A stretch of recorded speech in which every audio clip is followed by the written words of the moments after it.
ஆயுள் ரேகையின் அடிப்பாகத்தில் உற்பத்தியாகும் இரு கிளை ரேகைகள் தன் தாய் தந்தையை குறிப்பதாகும். சந்திரமேட்டின் பகுதியில் உள்ள கங்கணமேட்டை நோக்கி செல்லும் கிளை ரேகை தந்தை ரேகையாகும். சுக்கிரமேட்டை நோக்கி செல்லும் கிளை ரேகை தாய் ரேகை ஆகும்.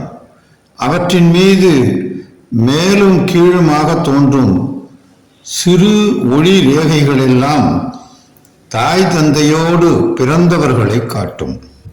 தாய் தந்தையின் ரேகைகளின் மீது ஒரு சதுரம் தோன்றினால் ஜாதகரின் வயதுப்படி அக்கிளை ரேகை தோன்றிய காலகட்டத்தில் தாய் அல்லது தந்தைக்கு கூன் அல்லது முடம் உண்டாகும்.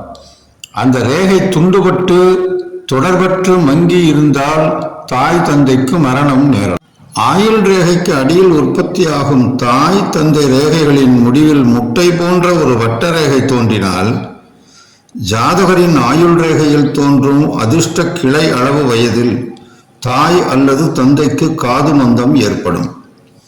அந்த குறி வட்ட வடிவமாக இருந்தால் குருடர்கள் ஆவார்கள் அல்லது ஒரு கண்ணாவது ஊனமாகும். அதில் வட்டக்குறிக்கு பதிலாக நட்சத்திர குறி தென்பட்டால் தாய் தந்தையருக்கு மரணம் நேரலாம்.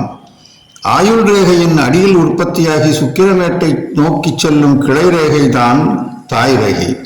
அதில் மேல் நோக்கி இருக்கும் சிறு ஒளி ரேகைகள் எல்லாம் தாயோடு பிறந்த ஆண்கள், அதாவது தாய்மாமன்கள் ஆவார்கள். அதில் கீழ் நோக்கி தொங்கும் ஒளி ரேகைகள் எல்லாம் தாயோடு பிறந்த பெண்கள் ஆவார்கள். தாய் ரேகையில் உள்ள ஒளி ரேகைகளுக்கிடையில் வட்டம் தோன்றினால் தாயின் உடன்பிறப்புகளுக்கு குறிப்பிட்ட கால வயதில் ஒரு கண் ஊனப்பட வாய்ப்புள்ளது. சுக்கிரமேட்டில் பல சதுர கட்டங்கள் ஒன்றாக தோன்றினால் பிறரை ஏமாற்றுதல், வழிப்பறி செய்தல், சூதாடுதல், ஜேப்படி அடித்தல் போன்ற தொழிலில் ஈடுபடுவார். சுக்கிரமேட்டில் அடியிலிருந்து உற்பத்தியாகும் செல்வாக்கு ரேகை செங்குத்தாய் நீண்டு குருமேட்டை அடைந்தால் வாக்கு வன்மை, சாதுரிய பேச்சு, புகழ், கீர்த்தி, செல்வாக்கு உண்டாகும். உள்நாட்டிலும் வெளிநாட்டிலும் புகழும் கீர்த்தியும் பரவும். கருணை மிக்கவராக இருப்பார். உழைப்பில் கவனம், திடசித்தம், தீவிர செயல், பாதுகாப்பு திறமை, பிறரை அடக்கி ஆடும் சக்தி, வெற்றி போன்றவற்றை அளிக்கும். ஆயுள் ரேகையின் கிளை ரேகை சனிமேட்டை அடைந்தால் அக்கிளை ரேகை உற்பத்தி கால வயதில் குடும்பத்தில் சச்சரவு தோன்றும், ஒற்றுமை கெடும், பாக பிரிவினை அல்லது தனிக்குடித்தனம் செய்ய வேண்டியது ஏற்படும்.